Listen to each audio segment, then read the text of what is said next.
and very enthusiastic to meet you. It is the first time the student school level are interacting with civil surgeon. Otherwise, we have taken the intro and interaction with IMS student, BMS student, MBBS student, MBA student. Our aim to interact or what is the health facilities in your future career. So we will start from formal introduction. Good morning, sir. My name is Imani. I read in ninth standard. I like to play cricket and listen the songs. Thank you. Good morning, sir. My name is Aniket. I am from 10th class. My favorite game is chess and cricket, and I like to play chess only. Good morning, sir. This is Lakshmi Parmar. My hobbies is to listen bhajans and read books. Good morning, sir. I am Natik Bhardwaj from class 10th. My hobbies are concerned as reading books, playing cricket, such as my first hobby is reading books. Thank You are want to take into of civil surgeon Yes. regarding which matter? Health. Health. Okay. Any L? तो start करें. आप जो भी कुछ मेरा intro लेना चाहते हो आप ले सकते हो. I am ready. You may ask your question.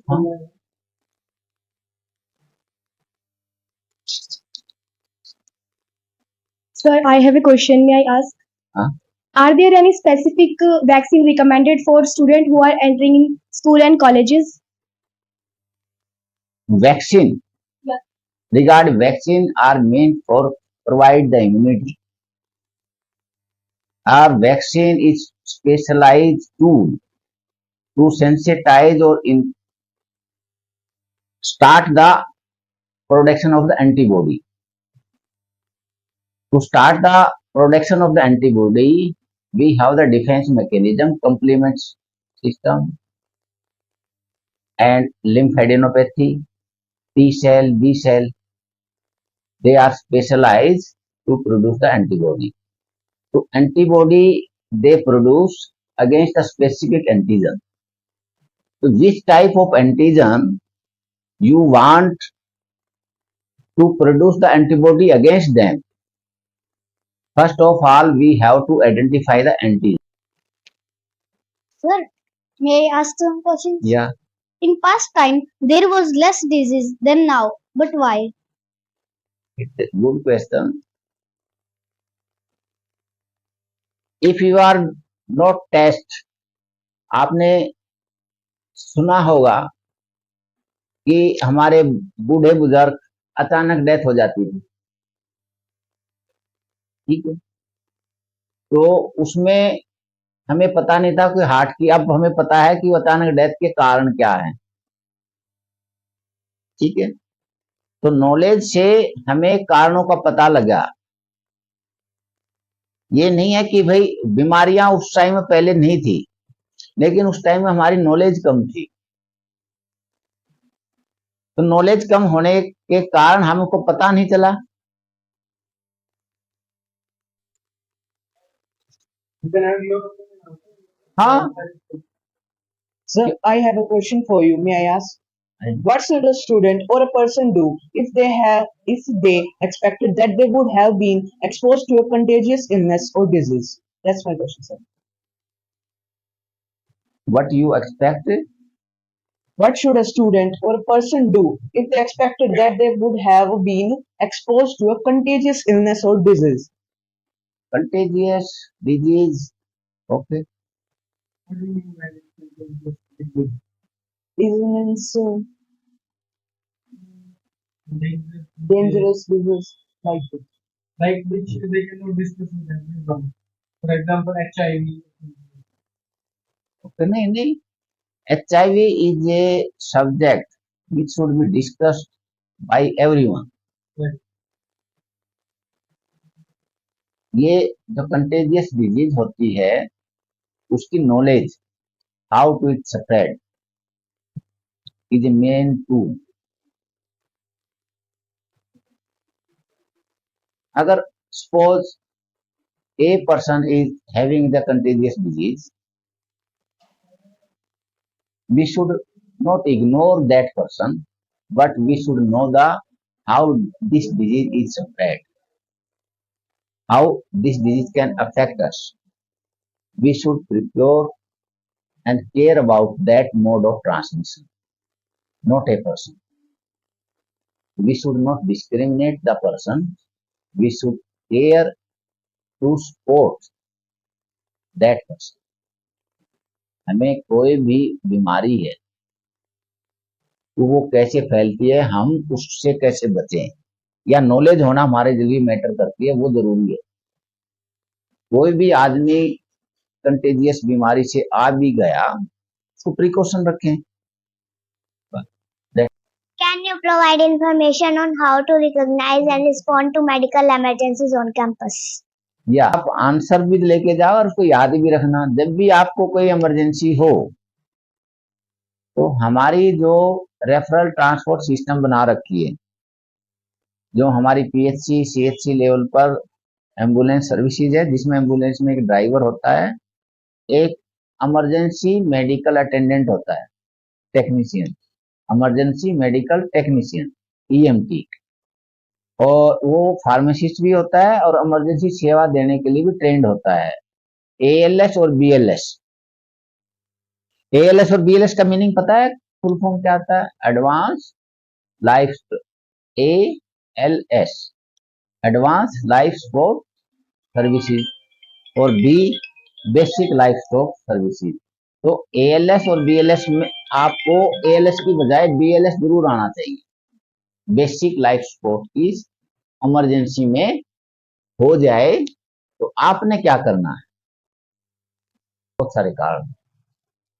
And sir, can a person suffer from anemia while eating and drinking? Anaemia तो मैं सोचता हूँ कि हम रूल आउट कर सकते हैं। हम एनीमिया में क्या होता है, एचबी में दो चीज होती है, हीमो और ग्लोबिन। ग्लोबिन प्रोटीन होता है, हीम माने आयरन, तो आयरन खाओ और ग्लोबिन प्रोटीन खाओ।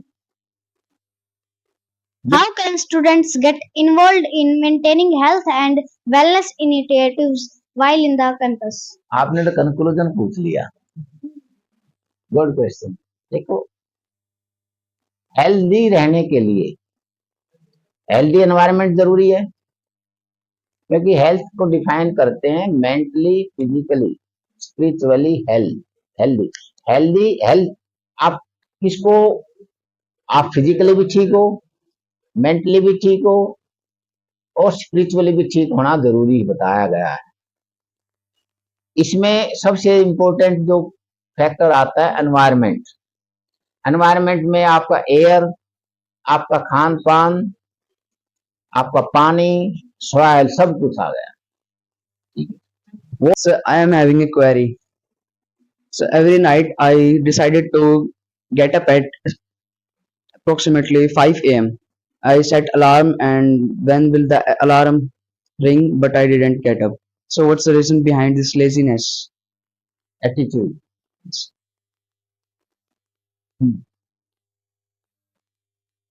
ये आप किसको प्रेफर करते हो, नींद को या टारगेट को? तो ये आपका लगन जो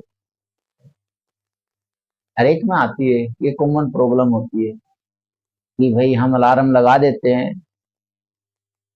तो कोई बच्चे ऐसे भी होते हैं जिसको अलार्म लगाने की जरूरत ही नहीं पड़ती। ठीक है ना?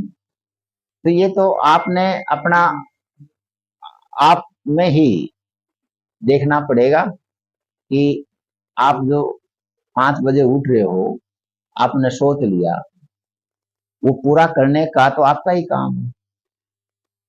यही तो डिफरेंशिएट करेगा कि आपने एक बार सोच लिया, वो पूरा करना है। तो इसमें आपको जो सबसे ज्यादा रुकावट डालता है वो अपनी थिंकिंग। उसमें सोचो कि मैंने उठना है तो उठना है, दोबारा नहीं। ये चेंज करना पड़ेगा अपने आप। Thank you. So nowadays students are being pressurized by teachers and parents to get good marks. Because of this, they are struggling with their mental health. देखो, ये जो प्रेशराइजेशन की जो होती है पेरेंट्स या टीचर, मैं एक आज आपको बात बता देता हूं। आपको ना तो कोई पेरेंट्स बनाता, ना टीचर बनाता, ठीक है? आपको आप खुद ही बनाते हो। ये गलत फहमी होती है कि मेरे सहयोग से मैंने मेहनत करी, मेरा बच्चा ऐसा बन गया। ये जरूर है, टीचर आपको गाइड कर सकते हैं। वो फल जब तक पूरा नहीं होएगा, जब तक उसको आप अप्लाई ना करोगे, ठीक है?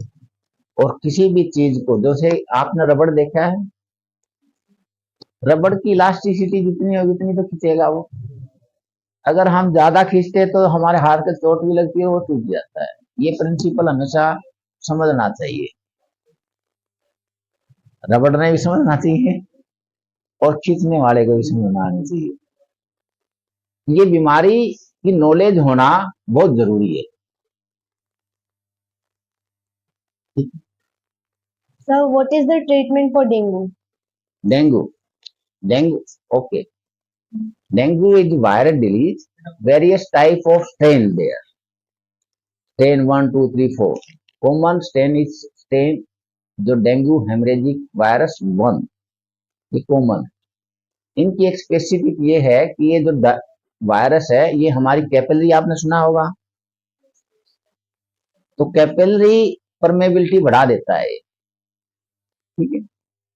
कैपिलरी परमेबिलिटी बढ़ जाती है तो जो हमारा इंट्रावास्कुलर प्लाज्मा है वो बाहर निकलेगा।